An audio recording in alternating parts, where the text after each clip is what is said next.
Competitive education centre के online classes में एक बार फिर से आप सभी का स्वागत है। आज हम लोग टेक्नोलॉजी के next part information and communication technology के बारे में डिस्कस करने वाले हैं, अर्थात सूचना एवं संचार प्रौद्योगिकी। तो सबसे पहले तो हम लोग देखेंगे कि इंफॉर्मेशन एंड कम्युनिकेशन टेक्नोलॉजी होती क्या है, और फिर हम लोग मेजरली इस वीडियो लेक्चर में डिस्कस करेंगे कंप्यूटर के बारे में, क्योंकि जब भी इंफॉर्मेशन टेक्नोलॉजी की बात आती है तो कंप्यूटर का आधारभूत ज्ञान तो आपको होना ही चाहिए, और मोस्टली क्वेश्चन आपको इसी पार्ट से ही देखने को मिलते हैं। तो सबसे पहले इसी को हम लोग डिस्कस करेंगे, कंप्यूटर वाले पार्ट को। तो आइए सबसे पहले थोड़ा देखते हैं कि सूचना एवं संचार प्रौद्योगिकी होती क्या है। तो यहाँ पर आप देख सकते हैं सूचना एवं संचार प्रौद्योगिकी, जिसे कहेंगे इंफॉर्मेशन एंड कम्युनिकेशन टेक्नोलॉजी।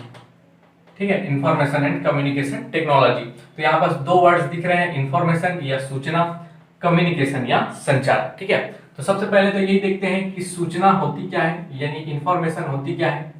तो इसके लिए आप एक डेफिनेशन याद रखिएगा कि अर्थपूर्ण आंकड़ों का समूह या अर्थपूर्ण डेटा का समूह सूचना कहलाता है। ठीक है, तो इसको मैं लिख रहा हूं यहाँ पर, अर्थपूर्ण आंकड़ों का समूह, अर्थपूर्ण आंकड़ों का समूह ही क्या कहलाता है, सूचना कहलाता है। यानी जब भी आंकड़ों के समूह की बात होगी तो यहां पर अर्थपूर्ण पर वर्ड पर जोर डालिएगा, और अगर ये आंकड़े कोई अर्थ उससे निकल कर आ रहा है तभी उसे हम सूचना कहेंगे। अदरवाइज अगर वहां से कोई मीनिंग नहीं निकल रहा है तो उसी प्रकार से हम रॉ डेटा कह सकते हैं, यानी कच्चा डाटा कह सकते हैं। ठीक है, और इसी अर्थपूर्ण डाटा के कारण ही कोई जो डाटा है, रॉ डाटा है, वही क्या हो पाती है, सूचना हो पाती है। जैसे एक एग्जांपल से समझिएगा, मैंने कहा मैं जा रहा हूं। ठीक है, मैंने कहा मैं जा रहा हूं, लेकिन यहाँ पर क्लियर नहीं हो पा रहा है कि मैं कहाँ जा रहा हूं। तो ये एक प्रकार का हम कह सकते हैं रॉ डाटा है। लेकिन इसमें मैंने एक वर्ड जोड़ दिया कि मैं रायपुर जा रहा हूं, तब यह एक प्रकार की सूचना हो गई कि मैं आपको सूचित कर रहा हूं कि मैं रायपुर जा रहा हूं। तो इसी प्रकार कुछ सूचना को हम परिभाषित कर सकते हैं। और सूचना को, ठीक है, या रॉ डाटा को, ठीक है, सबसे पहले तो हम लोग रॉ डाटा बात करेंगे। तो रॉ डाटा को जब अर्थपूर्ण आंकड़ों में परिवर्तित करते हैं तब वह बनती है सूचना। तो रॉ डाटा को आंकड़ों में परिवर्तित करने के लिए, अर्थपूर्ण आंकड़ों में परिवर्तित करने के लिए जिस तकनीक का उपयोग करते हैं उसे फिर सूचना प्रौद्योगिकी कहते हैं। अर्थात सूचना प्रौद्योगिकी की बात करें, सूचना प्रौद्योगिकी, तो रॉ डाटा को जब हम लोग प्रोसेसिंग करेंगे और इस प्रोसेसिंग के बाद जब हम लोग इसे मीनिंगफुल डाटा में कन्वर्ट कर देंगे, मीनिंगफुल डाटा में, तो इसी को ही हम लोग कहेंगे सूचना या इंफॉर्मेशन। ठीक है, सूचना या इंफॉर्मेशन। और इसके लिए जो टेक्नोलॉजी यूज होगी कि रॉ डाटा को मीनिंगफुल डाटा में कन्वर्ट करने के लिए जो भी टेक्नोलॉजी होगी उसे हम सूचना प्रौद्योगिकी के नाम से जानेंगे। इतनी चीजें आपको क्लियर होनी चाहिए इस एक वर्ड के बारे में। अब दूसरा देखते हैं संचार प्रौद्योगिकी। तो संचार प्रौद्योगिकी क्या होता है, तो सेम उसी प्रकार संचार का मतलब क्या होता है, इसे आप कॉमन सोचिएगा। संचार क्या होता है, तो जब भी सूचना को एक स्थान से दूसरे स्थान तक ले जाना होता है, ठीक है, तो सूचना को एक स्थान से दूसरे स्थान तक पहुंचाने की जो तकनीक है, या पहुंचाना ही कह सकते हैं आप, एक स्थान से दूसरे स्थान तक पहुंचाना संचार कहलाता है। ठीक है, संचार कहलाता है। सूचना को एक स्थान से, मान लो यहाँ पर कोई सेंडर है, प्लेस ए पर कोई सेंडर है और यह प्लेस बी पर एक रिसीवर बैठा है, और इस सूचना को जो अर्थपूर्ण डाटा है उसे ए से बी तक पहुंचाना है, तब उसके लिए जो माध्यम यूज होगा, ठीक है, उसे हम तो इसे क्या कहेंगे, इस प्रोसेस को संचार कहेंगे। और इसके लिए जो माध्यम यूज होगा, यानी जो तकनीक यूज होगी, अब संचार प्रौद्योगिकी किसे कहेंगे, तो इसी के लिए जो तकनीक यूज होगी, ठीक है, कि अर्थपूर्ण डाटा को या सूचना को ए स्थान से बी स्थान तक पहुंचाने के लिए जो तकनीक यूज होगी तो वह तकनीक कहलाएगी संचार प्रौद्योगिकी। ठीक है, अब दोनों को मैं एक साथ कंबाइन करके कहूं तो हमने सबसे पहले स्टार्ट किया था रॉ डाटा से। तो रॉ डाटा को प्रोसेस करके अर्थपूर्ण डाटा में बदलना सूचना कहला रहा था, और फिर सूचना को एक स्थान से दूसरे स्थान तक पहुंचाना संचार कहला रहा था। तो इस प्रकार मैं अगर वन वर्ड में कहूं इस पूरे डेफिनेशन को, यानी सूचना एवं संचार प्रौद्योगिकी का डेफिनेशन मैं लिख नहीं रहा हूं पर ध्यान से सुनिएगा कि रॉ डाटा को प्रोसेस करना और प्रोसेस करके सूचना में चेंज करना, और इस सूचना को एक स्थान से दूसरे स्थान तक पहुंचाने के लिए जो संपूर्ण तकनीक यूज हो रही है उसी को ही कह रहे हैं हम लोग सूचना एवं संचार प्रौद्योगिकी। तो इतनी चीजें आप याद रखिएगा एक इंट्रोडक्शन टाइप में। अब इसमें जो हम लोग मेन डिवाइस पढ़ने वाले हैं कंप्यूटर के बारे में, तो उसके बारे में मैं अब आता हूं यहाँ पर इसके बाद। ठीक है, तो अब हम लोग पढ़ते हैं कंप्यूटर के बारे में।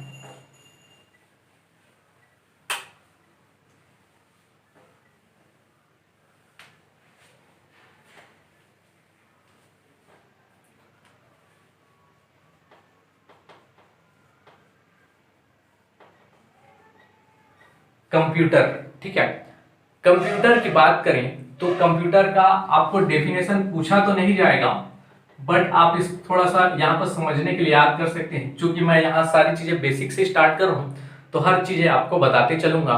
आपको जो जो पॉइंट इंपॉर्टेंट लगेगा नोट करते चलिएगा। वैसे तो मैं सारे ऐसे पॉइंट से बताऊंगा जो एग्जाम पॉइंट ऑफ व्यू से इंपॉर्टेंट रहेंगे। ठीक है, तो परिभाषा इसका क्या हो जाएगा, आप बचपन से ये परिभाषा पढ़ते भी आ रहे होंगे कंप्यूटर का, कि कंप्यूटर एक स्वचालित इलेक्ट्रॉनिक डिवाइस है।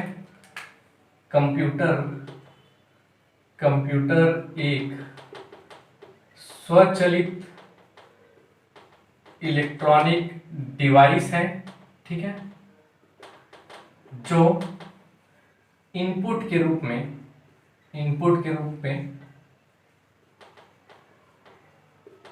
डाटा या निर्देश को ग्रहण करता है तथा विश्लेषण के पश्चात आउटपुट के रूप में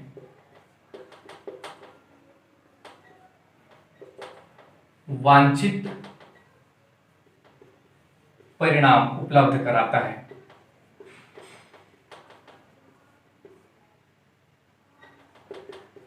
एक बार फिर से सुनिएगा, कंप्यूटर एक स्वचालित इलेक्ट्रॉनिक डिवाइस है जो इनपुट के रूप में डाटा या फिर निर्देशों को, इंस्ट्रक्शन को इनपुट के रूप में ग्रहण करता है और उसमें विश्लेषण करता है। विश्लेषण टर्म को अंडरलाइन करिएगा, और फिर आउटपुट के रूप में वांछित परिणाम उपलब्ध कराता है। जो आउटपुट डिवाइस है उनसे हमको ये परिणाम मिल जाता है। तो यहाँ बस मैंने 3 स्टेप्स बताए, यानी कंप्यूटर के बेसिकली कहा जाए तो 3 स्टेप्स हैं। पहला तो हम लोगों ने इनपुट दिया, ठीक है, फिर उस पर प्रोसेसिंग हुआ, और फिर अंत में हमें एक परिणाम मिला आउटपुट डिवाइस में। ठीक है, तो हमें एक आउटपुट मिला। तो ये 3 ही मेन स्टेप्स होते हैं कंप्यूटर के वर्किंग के। ठीक है, अगर आपसे पूछ लिया जाए कि कंप्यूटर के वर्किंग के 3 मुख्य स्टेप्स, तो पहला हम लोगों ने इनपुट दिया, दूसरा प्रोसेसिंग हुआ, और तीसरा हमें आउटपुट मिल गया। इसे हम फिर बाद में अगर चाहें तो स्टोर भी कर सकते हैं, लेकिन मुख्यतः ये 3 स्टेप आप याद रखिएगा। ठीक है, अब कंप्यूटर से कुछ डायरेक्ट क्वेश्चन पूछे गए हैं विभिन्न एग्जामों में, पिछले कुछ एग्जामों में, उसके बारे में भी थोड़ा सा यहाँ डिस्कस कर लेते हैं। तो देखिएगा कौन कौन से क्वेश्चन पूछे गए हैं। एक क्वेश्चन तो डायरेक्ट ये पूछा गया है कि कंप्यूटर साक्षरता दिवस कब मनाया जाता है। ठीक है, कंप्यूटर साक्षरता दिवस, ठीक है, कंप्यूटर साक्षरता दिवस। तो याद रखिएगा कंप्यूटर साक्षरता दिवस 2 दिसंबर को मनाया जाता है। ठीक है, कंप्यूटर साक्षरता दिवस 2 दिसंबर को मनाया जाता है। ये कुछ डायरेक्ट पॉइंट्स हैं जिनको मैं यहाँ पर डिस्कस कर दे रहा हूँ। दूसरा, भारत में कंप्यूटर का प्रथम प्रायोगिक प्रायोगिक उपयोग कहें या प्रथम प्रयोग कहें। ठीक है, तो ये कब हुआ था, कहाँ हुआ था, सॉरी, तो ये याद रखिएगा बेंगलुरु में। ठीक है, बेंगलुरु में डाकघर में, प्रधान डाकघर में, यानी हेड पोस्ट ऑफिस में बेंगलुरु के प्रधान डाकघर में। भारत में कंप्यूटर का प्रथम प्रायोगिक उपयोग बेंगलुरु के प्रधान डाकघर में हुआ था। ठीक है, ये बात याद रखिएगा। नेक्स्ट याद रखिएगा, भारत में कंप्यूटर को स्थापित किया गया, या पूर्णतः आप प्रयोग में कह सकते हैं, कंप्यूटर को स्थापित किया गया, कब प्रयोग में लाया गया। ये तो एक प्रायोगिक था, ठीक है, जो बेंगलुरु के प्रधान डाकघर में हो रहा था। लेकिन भारत में कंप्यूटर को स्थापित करके कब उपयोग में लाया गया, तो ये आप याद रखिएगा, ये एक डेट याद रखिएगा, 1986 में यह लाया गया था कलकत्ता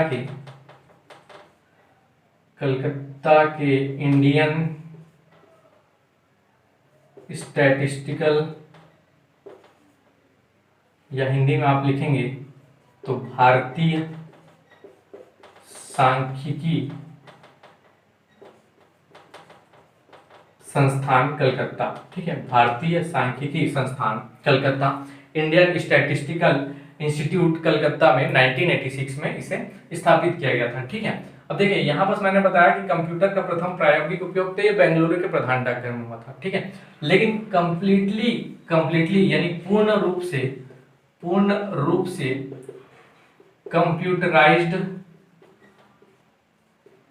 से कंप्यूटराइज्ड डाकघर की बात की जाए तो यह है न्यू दिल्ली। ठीक है, नई दिल्ली का जो प्रधान डाकघर था वह पूर्ण रूप से प्रथम कंप्यूटराइज्ड था। ठीक है, पूर्ण रूप से कंप्यूटराइज्ड प्रथम डाकघर। ठीक है, अभी तो हालांकि कई डाकघर हैं जो पूर्ण रूप से आप कह सकते हैं कंप्यूटराइज्ड है, लेकिन जो प्रथम डाकघर जो पूर्ण रूप से कंप्यूटराइज्ड हुआ था तो वह आप कह सकते हैं न्यू दिल्ली का प्रधान डाकघर था। ठीक है, फिर अगर नेक्स्ट हम लोग बात करें तो इसमें याद रखिएगा,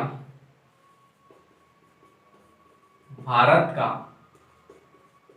प्रथम कंप्यूटर साक्षर जिला, ये सारे क्वेश्चन ना पूछे गए हैं एग्जाम में। ठीक है, तो भारत का प्रथम कंप्यूटर साक्षर जिला, तो ये जिला का नाम याद रखिएगा मल्लपुरम, जो कि पड़ता है केरल में। ठीक है, केरल का जो मल्लपुरम है वह पूर्ण रूप से प्रथम कंप्यूटर साक्षर जिला बना था। ठीक है, एक क्वेश्चन और पूछा जाता है कि सर्वाधिक कंप्यूटर का उपयोग करने वाला देश कौन सा है, तो इसको भी याद रखिएगा, यूएसए। ठीक है, यूएसए जो है यूनाइटेड स्टेट ऑफ अमेरिका सर्वाधिक मात्रा में कंप्यूटर का उपयोग करता है। तो ये कुछ बेसिक सी जानकारी जो एग्जाम में पूछे गए क्वेश्चन है उसके बारे में मैंने बताया। फिर अब हम लोग डिस्कस करते हैं कंप्यूटर के फीचर्स के बारे में।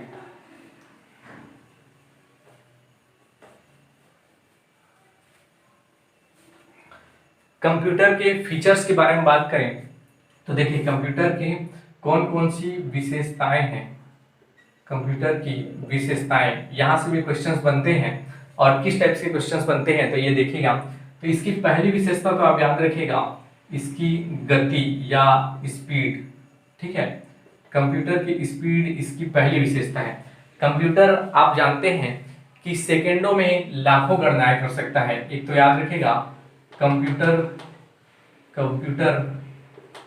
सेकेंड में लाखों गणनाएं कर सकता है।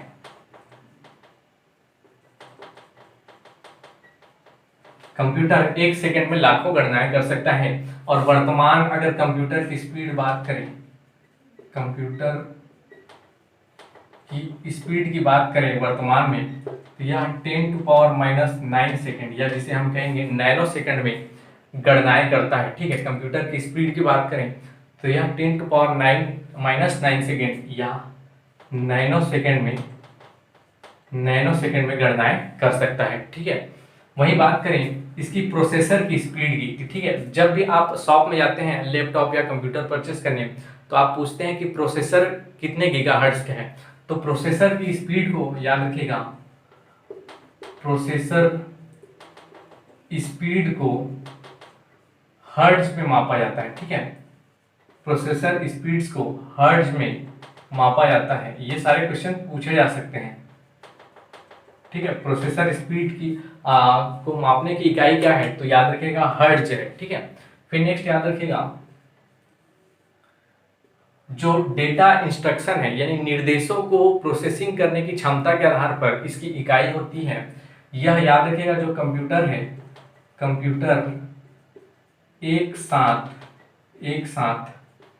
10 लाख, या 10 लाख को हम कहते हैं 1 मिलियन, 1 मिलियन निर्देशों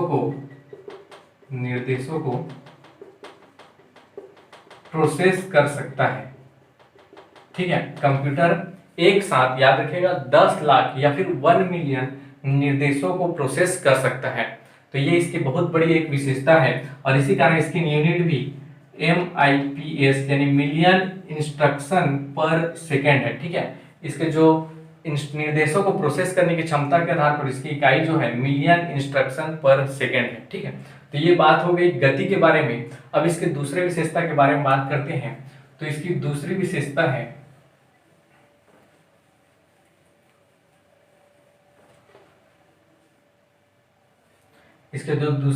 है याद रखिएगा, इसकी भंडारण क्षमता। ठीक है, भंडारण क्षमता। आप सभी जानते हैं कि जो कंप्यूटर है वह इलेक्ट्रॉनिक माध्यम में, इलेक्ट्रॉनिक रूप में अपनी जो स्टोरेज है उसको बनाए रखता है। यानी हम जब भी डाटा उसमें स्टोर करते हैं तो वह इलेक्ट्रॉनिक माध्यम में होता है और इसी कारण इसकी भंडारण क्षमता भी असीमित होती है, यानी बहुत ज्यादा होती है भंडारण क्षमता। आप इसको भी एक एग्जांपल समझ सकते हैं। जब भी आप शॉप में जाएंगे, चाहे मोबाइल लेने भी जाएंगे या आप कंप्यूटर लेने जाए, तो आप उसमें पूछते हैं कि उसकी रैम कितनी है या उसकी एक्सटर्नल स्टोरेज कितनी है। तो वह हम लोग इसलिए पूछते हैं कि उसकी भंडारण क्षमता को जानने के लिए पूछते हैं। ठीक है, भंडारण क्षमता को जानने के लिए पूछते हैं। तो इसकी याद रखिएगा, यह भी एक विशेषता है कि इसकी भंडारण क्षमता अधिक होती है। फिर नेक्स्ट आप विशेषता में याद रखिएगा सटीकता। सटीकता या इसे हम कहेंगे एक्यूरेसी।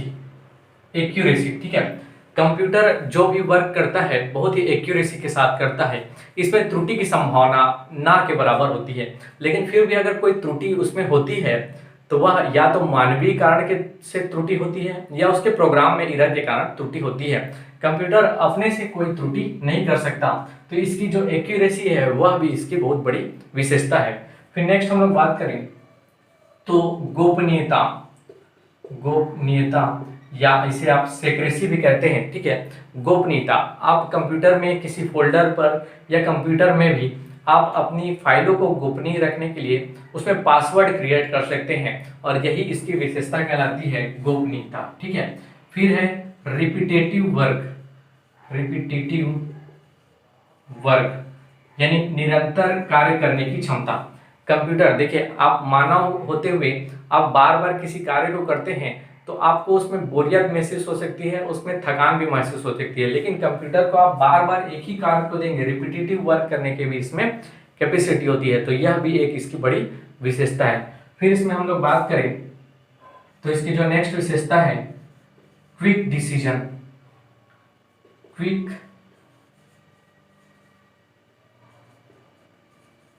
ठीक है, क्विक डिसीजन इसकी नेक्स्ट विशेषता है। Quick decision, not self decision. यह क्विक डिसीजन ले सकता है लेकिन स्वयं से कोई डिसीजन नहीं ले सकता। हम लोग जो भी इसको निर्देश देंगे उस निर्देशों के अनुसार ही यह उस पर तुरंत कार्यवाही करता है या तुरंत उस पर प्रोसेसिंग करता है, लेकिन यह सेल्फ डिसीजन नहीं लेता। ठीक है, तो इसकी कुछ सीमाएं भी हैं जिसको अभी हम लोग देखेंगे। तो ये कुछ विशेषताएं थी, जैसे इसकी हम लोगों ने देखा स्पीड, भंडारण क्षमता, सटीकता, गोपनीयता, रिपीटेटिव वर्क और क्विक डिसीजन करने की क्षमता। ये सारी इसकी विशेषताएं थी। अगर अब हम लोग इसमें सीमाओं की बात करें, यहीं बस मैं लिख दे रहा हूँ सीमाएं। ठीक है, सीमाएं या लिमिटेशंस की बात करें तो कंप्यूटर की कुछ लिमिटेशंस भी होती है। जैसे पहला तो लिमिटेशन याद रखिएगा कि यह सेल्फ माइंडेड नो माइंडेड होता है। ठीक है, नो माइंडेड, या हम इसे इसी से भी एग्जांपल से भी समझ सकते हैं कि यह सेल्फ डिसीजन नहीं ले सकता। ठीक है, अपने से कोई डिसीजन नहीं ले सकता और इसे ही हम लोग नो माइंडेड कह रहे हैं, यानी बुद्धिहीनता। ठीक है, हिंदी में इसे कहेंगे बुद्धिहीनता। ठीक है, बुद्धिहीनता क्या होती है? जब भी हम लोग कोई निर्देश देते हैं तो वह उस पर अपने आप डिसीजन नहीं लेता, वह केवल हमारे निर्देशों का ही पालन करता है। तो यह इसकी एक सीमाएं कह सकते हैं हम लोग एक प्रकार से। दूसरा, इलेक्ट्रिसिटी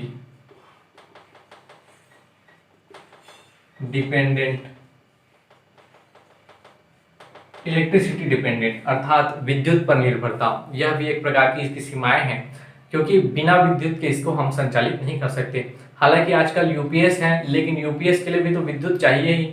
तो इलेक्ट्रिसिटी पर डिपेंडेंट होना ये इसकी एक प्रकार से सीमाएं हैं कह सकते हैं। और इसी कारण इसकी एक और सीमा कह सकते हैं कि यह खर्चीला है, यानी एक्सपेंसिव है। इसमें जो वन टाइम कॉस्ट है प्लस जो इसकी सर्विस कॉस्ट है या मेंटेनेंस कॉस्ट आप कहें, इलेक्ट्रिसिटी कॉस्ट कहें, ये सब होने के कारण यह जो माध्यम है कंप्यूटर, वह एक डिवाइस, खर्चीला डिवाइस है, आप यह इस प्रकार से कह सकते हैं। नेक्स्ट याद रखिएगा कि वायरस से खतरा, वायरस से खतरा। अभी वायरस क्या होता है पूरा कंप्लीट देखेंगे, क्योंकि यहाँ से भी क्वेश्चन पूछे जाते हैं। तो वायरस से खतरा इसकी एक सीमा है, एक प्रकार से आप कह सकते हैं, क्योंकि हम जो भी फाइल उसमें रखे हैं, अगर उस पर एक बार वायरस आ जाए तो वह हमारे सारे फाइलों को डिस्ट्रैक्ट कर सकती है। ठीक है, तो इस प्रकार ये उसकी कुछ सीमाएं हैं जिनके बारे में हमें देखना था। अब हम लोग नेक्स्ट इसमें बात करेंगे, इसके जो कार्य पद्धति है उसके बारे में हम लोग बात करेंगे कंप्यूटर की।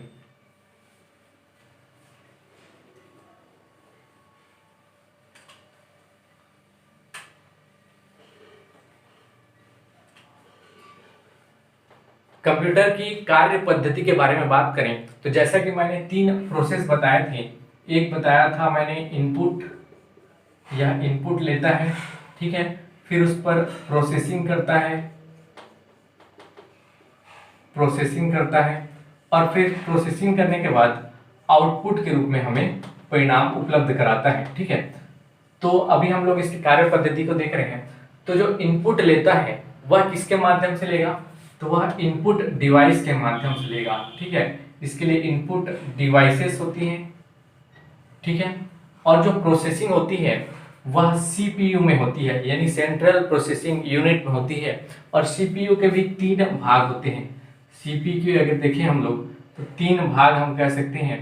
एक है मेमोरी यूनिट, मेमोरी यूनिट, दूसरा आप कह सकते हैं कंट्रोल यूनिट, कंट्रोल यूनिट, और तीसरा है अरिथमेटिक एंड लॉजिकल यूनिट। ठीक है, तो ये प्रोसेसिंग जो कार्य होता है वह सीपीयू में होता है, और सीपीयू के 3 भाग हैं, मेमोरी यूनिट, कंट्रोल यूनिट और अरिथमेटिक एंड लॉजिकल यूनिट। और फिर हमें जो परिणाम होता है वह आउटपुट डिवाइसेस के माध्यम से उपलब्ध हो जाते हैं। ठीक है, तो पहले तो हम लोग देखते हैं इनपुट डिवाइस, आउटपुट डिवाइस, और फिर इस प्रोसेसिंग यूनिट यानी सीपीयू के बारे में थोड़ा सा डिटेल यहाँ देखेंगे।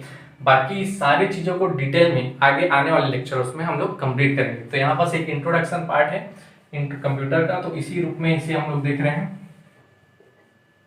इनपुट डिवाइस, ठीक है, तो इनपुट डिवाइस क्या होते हैं, ऐसे डिवाइस जिनके माध्यम से कंप्यूटर को हम निर्देश देते हैं। ठीक है, ऐसे डिवाइस जिनके माध्यम से हम कंप्यूटर को निर्देश देते हैं, उन डिवाइसों को कहते हैं इनपुट डिवाइस। अब मैं आपको कुछ इनपुट डिवाइस के नाम बताते चल रहा हूं, उसके डायग्राम यहाँ आपको ऊपर में दिखते चलेंगे। ठीक है, तो उन डिवाइसों के नाम के साथ उनको देखते चलिएगा, क्योंकि यहाँ से क्वेश्चन किस टाइप के पूछे जाते हैं कि निम्न में से कौन सा इनपुट डिवाइस है या निम्न में से कौन सा आउटपुट डिवाइस है, इस प्रकार से क्वेश्चन पूछे जाते हैं। तो मैं कुछ इनपुट डिवाइस के नाम बता रहा हूँ और आउटपुट डिवाइस के भी नाम फिर आगे हम लोग देखेंगे। तो इनपुट डिवाइस के नाम में आप याद रखिएगा, आप ये सारे नाम जानते भी होंगे। एक याद रखिएगा कीबोर्ड, कीबोर्ड का डायग्राम आपको दिख रहा होगा। ठीक है, फिर दूसरा है माउस, माउस का डायग्राम भी आपको दिख रहा होगा। माउस के बाद आप देखेंगे लैपटॉप में टच पैड भी लगे होते हैं, तो टच पैड भी एक प्रकार का टच पैड इनपुट डिवाइस है। या ट्रैक बॉल भी होते हैं, ट्रैक बॉल, इसका डायग्राम भी आपको दिख रहा होगा नीचे में। ट्रैक बॉल भी एक प्रकार का इनपुट डिवाइस है। ठीक है, फिर बात करते हैं तो स्कैनर, स्कैनर से हम लोग स्कैनिंग करते हैं। कोई भी जो डाटा होता है उसको सॉफ्ट कॉपी में कन्वर्ट करने के लिए हम लोग उसको स्कैन करते हैं, तो स्कैनर का ये प्रयोग होता है। कीबोर्ड से हम लोग डाटा को इनपुट देते हैं, माउस से हम लोग क्लिक करके देते हैं, सेम काम टच पैड भी करता है और ट्रैक बॉल भी करता है, ठीक है। फिर हम लोग नेक्स्ट देखें तो स्पीच रिकॉग्निशन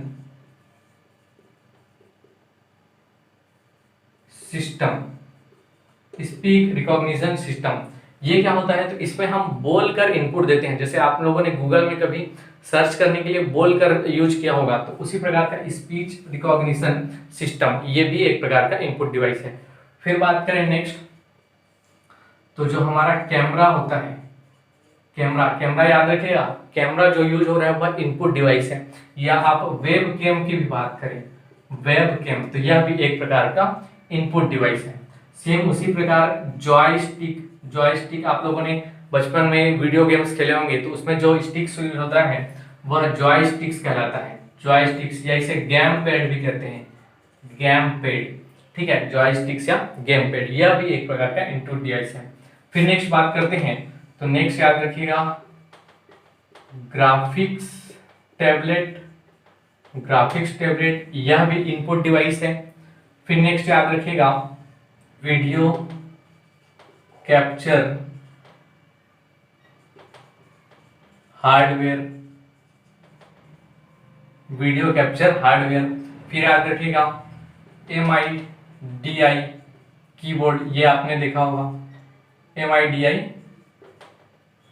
कीबोर्ड। फिर याद रखिएगा OMR, ठीक है, जो OMR सीट्स होते हैं उसको चेक करने के लिए OMR इनपुट डिवाइस यूज होता है। OCR ऑप्टिकल कैरेक्टर रीडर, इसको चलाकर हम लोग जो इसमें जैसे कुछ बुक्स है उसमें चलाकर हम लोग इसमें इनपुट देते हैं। फिर याद रखिएगा barcode reader, barcode reader, barcode reader आप लोगों ने प्रोडक्ट्स में देखा होगा, जब भी शॉपिंग में जाएंगे तो कुछ अंक लिखे रहते हैं और उसमें बार लगे रहते हैं, तो इसे ही बार कोड कहते हैं। और बार कोड को रीड करने के लिए जो डिवाइस होता है उसे बार कोड रीडर कहते हैं। फिर आप लोगों ने देखा होगा मैग्नेटिक टेप ड्राइव, जो पुराने समय में कैसेट्स आते थे, मैग्नेटिक टेप वाली कैसेट्स आते थे, उसको चलाने के लिए जो ड्राइव यूज होता था वह भी एक प्रकार का इनपुट डिवाइस है, ठीक है। तो ये सारी चीजें याद रखिएगा, इतने एग्जाम्पल्स मेरे ख्याल से काफी हैं, और इसके अतिरिक्त और भी आपको कोई एग्जाम्पल मिलता है तो उसको भी ऐड करते चलिए यार, क्योंकि इनपुट डिवाइस के बारे में अक्सर एग्जामों में पूछा जाता है। फिर उसके बाद नेक्स्ट बात करते हैं हम लोग आउटपुट डिवाइस के बारे में। तो आउटपुट डिवाइस के कुछ नाम याद रखिएगा,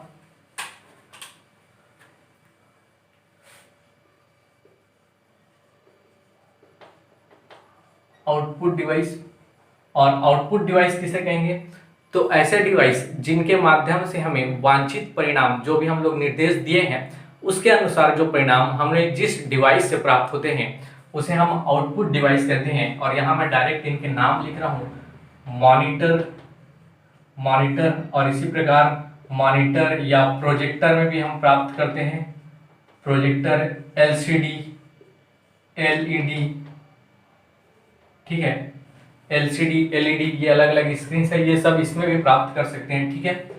CRD कैथोड रे डिस्प्ले, इन सब में हम लोग आउटपुट डिवाइस के माध्यम से परिणाम प्राप्त कर सकते हैं, या प्रिंटर के माध्यम से, या प्लॉटर के माध्यम से। प्लॉटर ये अक्सर एग्जाम में पूछा जाता है। प्लॉटर एक आउटपुट डिवाइस है जिसमें एक प्रकार से फ्लेक्स या बैनर्स प्रिंट किए जाते हैं, फ्लेक्स प्रिंटर्स के लिए प्लॉटर यूज होता है, ठीक है, आपको डायग्राम में दिख भी रहा होगा। फिर नेक्स्ट आप याद रखिएगा स्पीकर या हेडफोन, स्पीकर या हेडफोन।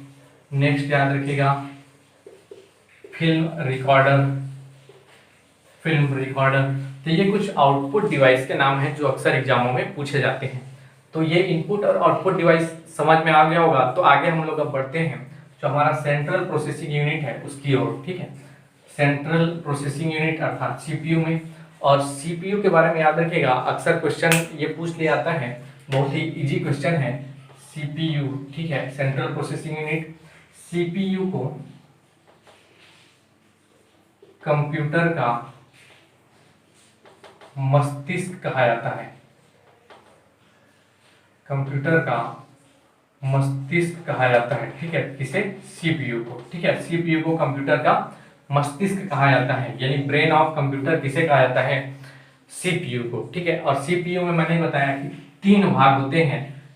एक आप याद रखिएगा, arithmetic and logical unit, ALU, ठीक है, इसे शॉर्ट में एएलयू कहते हैं, arithmetic and logical unit. Arithmetic and logical unit क्या होता है? तो यह जैसे कंट्रोल यूनिट के द्वारा जो निर्देश दिए जाते हैं, ठीक है, क्या करता है ये? कंट्रोल यूनिट द्वारा प्राप्त निर्देशों को, ठीक है, यह गणितीय या मैथमेटिकल, जैसे plus, minus, into, divide by, इस प्रकार के अगर कोई प्रॉब्लम्स आते हैं, या तार्किक रीजनेबल जो प्रॉब्लम्स होते हैं, जैसे तुलना करने वाले जो प्रॉब्लम्स होते हैं, लेस देन, ग्रेटर देन या इक्वल टू, इस प्रकार के जब कोई प्रॉब्लम्स होते हैं तो उसके सॉल्व करने के लिए इस अरिथमेटिक एंड लॉजिकल यूनिट का यहाँ पर वर्क होता है, ठीक है। मुख्य रूप से प्रोसेसिंग का कार्य यही अरिथमेटिक और लॉजिकल यूनिट करता है, ठीक है। जो सीपीयू में मुख्य रूप से प्रोसेस का कार्य है वह अरिथमेटिक एंड लॉजिकल यूनिट ही करता है, ठीक है। दूसरा बात करें, ये क्वेश्चन भी पूछा जाता है कि गणितीय प्रॉब्लम को सॉल्व करने में या तार्किक प्रॉब्लमों को सॉल्व करने में किस यूनिट का प्रयोग होता है कंप्यूटर के या सीपीयू के? तो अरिथमेटिकल एंड लॉजिकल यूनिट। दूसरा याद रखिएगा, कंट्रोल यूनिट। कंट्रोल यूनिट, और कंट्रोल यूनिट में याद रखिएगा, जो कंट्रोल यूनिट है यह पूर्ण रूप से कंप्यूटर का कंट्रोल का कार्य करता है। कंप्यूटर के